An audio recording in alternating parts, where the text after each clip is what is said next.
Hello everyone. For this tutorial video, I'd like to introduce rotational acceleration and its associated forces.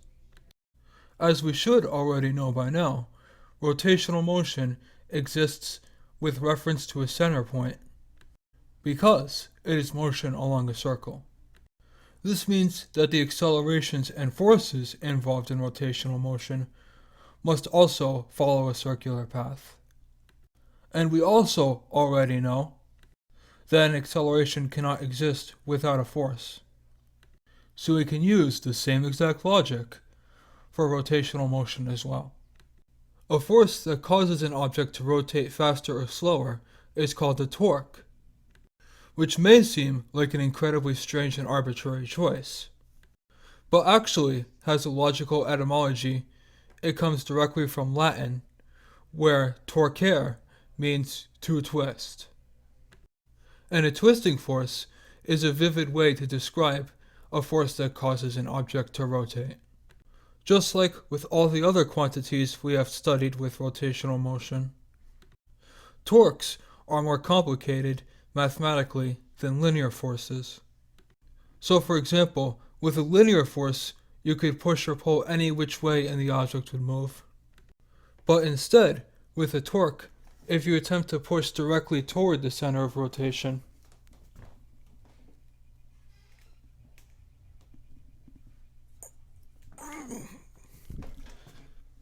nothing at all would happen, regardless of how hard you pushed. However, if you were to push directly perpendicular instead, the object would rotate with ease, like so.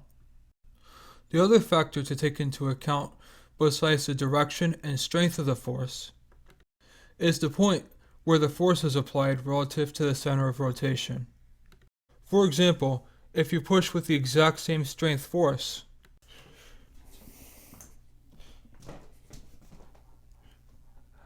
at here versus here, you will notice that the object rotates more slowly the closer you are to the center of rotation.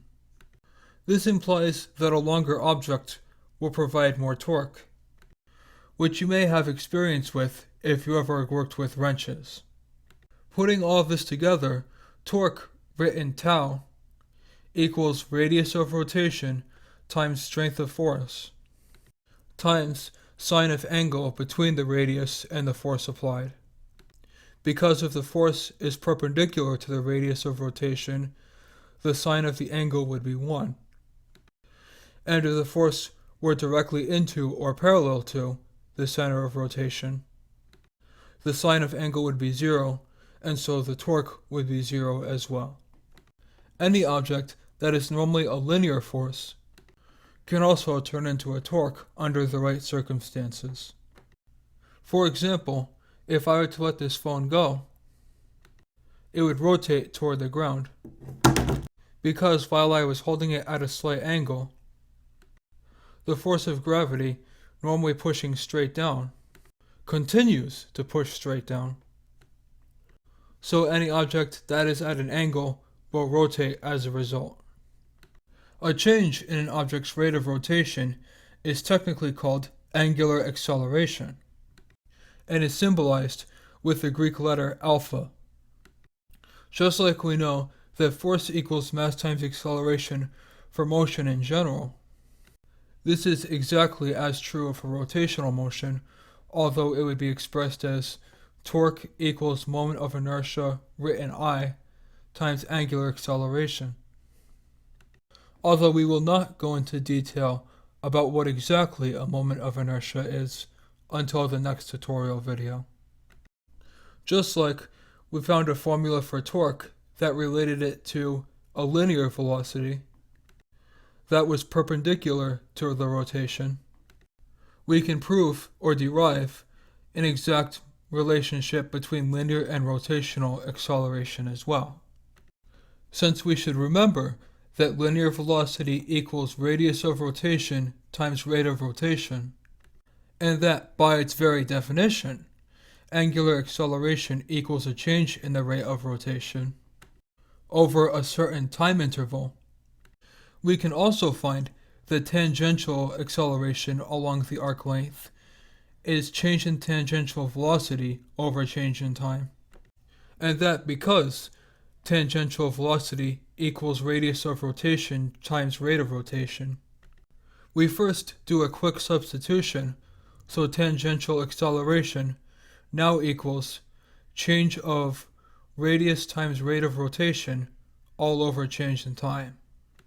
Since we know, by definition of a circle, the radius of rotation must be constant, there cannot be a change, so we isolate the radius r from the formula.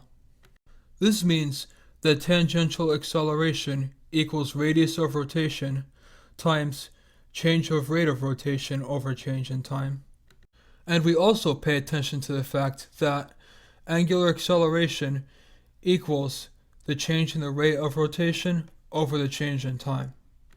So our final answer is tangential acceleration equals radius of rotation times angular acceleration. Exactly like how it works with the rate of rotation and the tangential velocity. Join me in the next tutorial video where I give a more in-depth or exact definition of the moment of inertia, which is simply the technical term for how hard it is to rotate an object, aka the object's resistance to rotation, which, just like torque, is not as easy to analyze mathematically as its linear counterpart.